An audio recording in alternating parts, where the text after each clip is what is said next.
78માં સ્વતંત્રતા દિવસ પર્વ નિમિત્તે રાજકોટ પોલીસ હેડક્વાર્ટર ખાતે ધ્વજવંદનના કાર્યક્રમનું આયોજન કરવામાં આવેલ।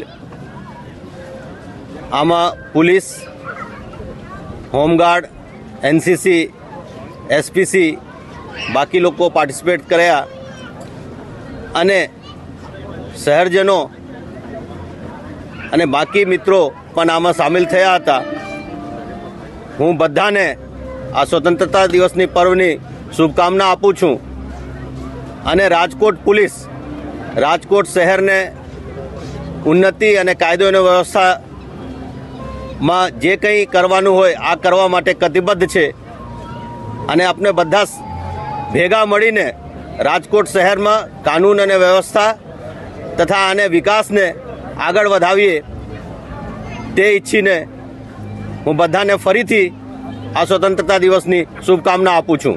આ દેશમાં જે 3 નવા કાયદા આ વર્ષે અમલમાં આવ્યા, આ કાયદાઓને ઉપયોગ કરીને આપણે મહત્તમ કેવી રીતે ગુનાખોરીને અંકુશમાં લાવી શકીએ આ પ્રયાસ કરી રહ્યા છીએ અને આપ જોઈ રહ્યા છો કે નિરંતર આપણે જુદા જુદા ડ્રાઈવ કરી રહ્યા છીએ, જેમાં જે ગુનાગારો કામ કરી રહ્યા છે આ લોકોને આપણે કાર્યવાહી કરીને અને કેવી રીતે આ ગુનાખોરીને ઓછું કરવામાં આવે તે પ્રયત્ન આપણા દ્વારા થઈ રહ્યા છે।